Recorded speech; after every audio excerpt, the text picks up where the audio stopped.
ஏய் வாடி, நீ இங்க இருந்து போனா தான் நான் நிம்மதியா தலை சாஞ்சு படுக்க முடியும். அதான் நான் நேத்தே சொல்லிட்டேன். இப்ப எதுக்கு ஆர்ப்பாட்டம் பண்ற? என்ன மெய்யப்பனோட அனுப்பிடாதீங்க. நான் உங்க பேச்சு மீறி எதுவும் செய்ய மாட்டேன். ஒரு வேலைக்காரியா இங்க இருந்துட்டு போறேன். என்ன போக சொல்லாதீங்கம்மா ப்ளீஸ். அம்மாவா? எவளுக்கோ தப்பான வழியில பிறந்துட்டு என்ன அம்மான்னு சொல்லாத. எனக்கு உடம்பே கூசுது. நான் நிதானமா இருக்கும் போது இங்க இருந்து கிளம்பிடு சொல்லிட்டேன். அம்மா இன்னைக்கு யாரும் உனக்கு சப்போர்ட்டுக்கு வரமாட்டாங்க. அப்படி வந்தாங்கன்னா அவங்களும் சேர்ந்து வெளியே போக வேண்டியதுதான். தயவு செஞ்சு குறுக்கு விசாரணை பண்ணாதீங்க. என் வழியில குறுக்கிடாதீங்க. ஜெயந்தி, நான் சொல்றத கொஞ்சம் கேள. எதுவும் பேசாதீங்க சொல்றல. வெளியில போலீஸ் ஜீப் நிக்குது. முத்துப்பாண்டி மெய்யப்பனை கூட்டிட்டு வந்திருக்காரு. அவனோட இவளை அனுப்பி வச்சுட்டு உங்க கேள்விக்கெல்லாம் நான் பதில் சொல்றேன். இவன் இங்க இருந்தானா நான் கொலை கேஸ்ல ஜெயிலுக்கு போக வேண்டியதா இருக்கும். அதான் உங்க ஆசையா? ஏய் பெட்டி எட்ரி, எட்ரி பெட்டிய.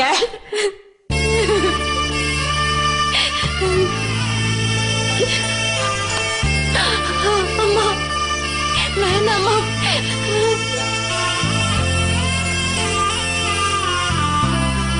ஓடினா வேணாம்மா. அழுது பசப்பாத.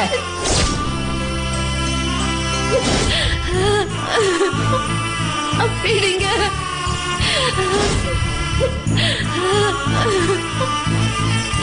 விடுங்கம்மா. வாடி சொல்றல.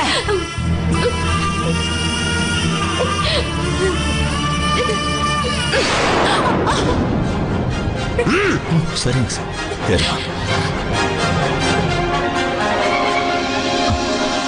வரேங்க சார். மேடம், எந்த பிரச்சனையும் வராது. எல்லாம் நான் பாத்துக்கிறேன். நீங்க உள்ள போங்க. வரேன் மேடம்.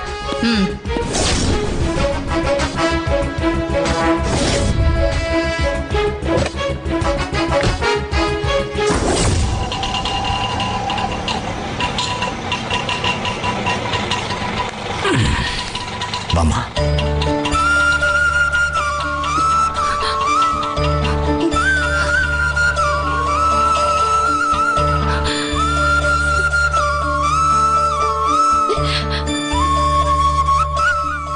என்ன பாக்குற? பயப்படாம வா. உனக்கு விருப்பம் இல்லைனாலும் நீ இங்கதான் இருந்தாகணும். சக்கரம் சுத்தி வந்து அதே இடத்துல நிக்குது. என்ன செய்யறது? பார், ஜெயந்தி உன் கழுத்தை பிடிச்சி வெளியே தள்ளினால மறுபடியும் உன் காலை விழுந்து உன்னை கூட்டிட்டு போற மாதிரி நான் செய்யறேன். அது வரைக்கும் நீ எங்க கூட இரு.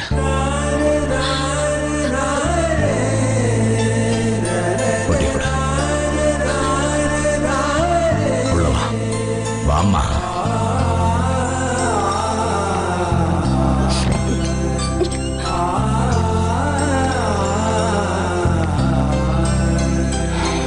கண்ணாத்தா, கண்ணாத்தா.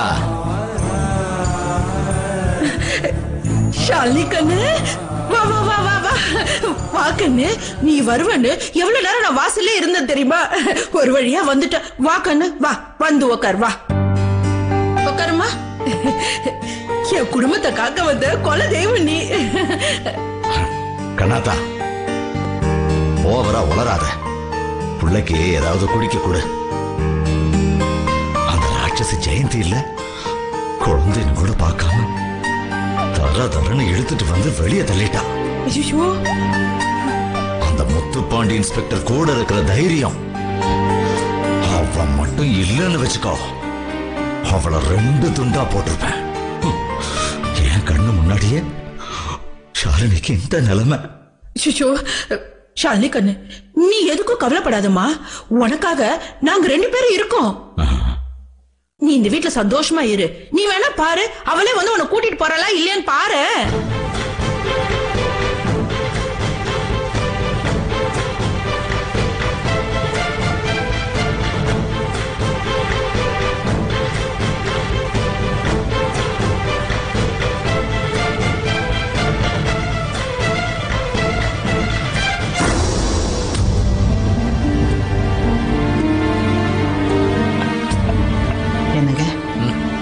காஃபி.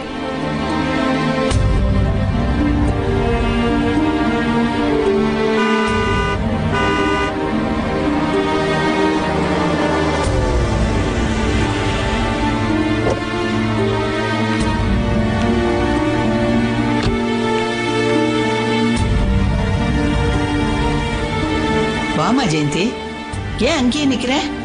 அப்பாவை பார்க்க வந்தேன். அப்புறம் எதுக்கு அங்கேயே நிக்கிற? பக்கத்துல வா.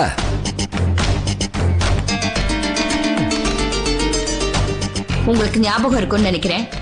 அவ இந்த வீட்டுல இருக்கிற வரைக்கும் நான் இந்த வீட்டு வாசப்படியை மிதிக்க மாட்டேன்னு சொல்லிட்டு போனேன்ல, இப்பதான் வந்திருக்கேன். பெத்தவனுக்கு தெரியாதம்மா பிள்ளையோட பிடிவாதத்தை பத்தி. நீ இந்த வீட்டுக்கு வரலையே தவிர ஷாலினி கூட்டிட்டு வாங்கப்பான்னு என்கிட்ட சொன்னல. அதுக்கு பிறகுதான் அவர் ரவுடிகள்கிட்ட மாட்டினான். எப்படியோ மீட்டுக்கிட்டு வந்து உங்ககிட்ட ஒப்படைச்சாச்சு. இப்ப நான் அவளை அனுப்ப வேண்டிய இடத்துக்கு அனுப்பிச்சாச்சு. தயவு செஞ்சு அவளை மறுபடியும் கூட்டிட்டு வந்து என் தலையில கட்டிடாதீங்கன்னு சொல்றதுக்காகத்தான் வந்தேன். நீ எங்க அனுப்பியிருப்ப? நீ நிச்சயமா அவளை மகேஷ் வீட்டுக்கு அனுப்பியிருக்க மாட்டேன். அங்க எதுக்கு அனுப்பணும்? அமலாவுக்காக தான் நான் இத்தனையும் செய்யறேன். நானே அவளுக்கு தலைவலி உண்டாக்குவேனா? மறுபடியும் ஏதாவது தப்பான வழியை சூஸ் பண்ணலையே? இல்லப்பா, அந்த தப்பான ஜென்மம் எங்கே இருந்து வந்ததோ அங்கே போயிடுச்சு. மெய்யப்ப வீட்டுக்கே போயிட்டான். மெய்யப்பா வீட்டுக்கா? அஞ்சலி நல்லெண்ணெய் வழங்கும் அவர் ஒரு சிறிய இடைவேளை. மெய்யப்பா வீட்டுக்கா? பாத்தியாமா, அந்த ஆளு பேரை கேட்டாலும் அந்த ஆளை நேர்ல பார்த்தாலும் இப்படிதான் அரண்டு போயிடுறாரு. அவர் முகத்தை பாரு. அப்பா, நான் ஷாலினியை குடும்பப்படுத்தினா அமலாக்கு தான் பிரச்சனைன்னு சொல்லுவீங்கல்ல, அது எனக்கும் தெரியும். எல்லாம் பண்ணி நல்ல இடத்துல கல்யாணம் பண்ணி கொடுத்தா கொடுத்த இடமும் சரியில்லாம போயிடுச்சு. அதுக்காக ஒரு கேடு கெட்ட ஜென்மத்தை சுமந்துட்டு இருக்க முடியாது. இதுக்கு மேலேயே அமலா அவங்க கஷ்டப்படுத்தினா பேசாம நம்ம வீட்டுக்கு கூட்டிட்டு வந்துருமா? நானும் அந்த முடிவோட தான் இருக்கேம்மா. பாசமா இருந்தாலும் கோபமா இருந்தாலும் பிடிவாதமா இருந்தாலும் எல்லாமே உன் கண்ணை மறைக்கிற அளவுக்கு தான் வருது. அந்த நேரத்துல நீ எடுக்கிற முடிவு குடும்பத்தோட எதிர்காலத்தை வீணாக்கிற வகையில தான் இருக்கு. அப்பா, இதுக்கு முன்னாடி எப்பவுமே நாங்க உங்க முடிவுக்கு தான் கட்டுப்பட்டு நடந்திருக்கோம். ஆனா இப்போ நாங்க பிரச்சனைக்குள்ள இருக்கோம், நீங்க வெளியில இருக்கீங்க. அதனால உங்க பேச்ச கேட்க முடியல. எனக்கு நிம்மதியை கொடுங்கன்னு யார்கிட்டயும் கேட்டு நிக்கிற நிலைமையில நான் இல்ல. என்ன செஞ்சா நிம்மதி கிடைக்குமோ அதைத்தான் நான் செஞ்சிருக்கேன். ஜெயந்தி, உனக்கு எந்த பிரச்சனையும் வரக்கூடாதுன்னு தான் நான் இவ்வளவு போராடுறேன். அதுக்காக உங்ககிட்டயே போராட வேண்டியிருக்கே. அதுதான் எனக்கு வேதனையா இருக்கு. இத பாருங்கப்பா, ஷாலினி மறுபடியும் என்கிட்ட வரக்கூடாது. அப்படி வந்தா நான் கொலகாரி ஆகிறத தவிர வேற வழியே இல்லை.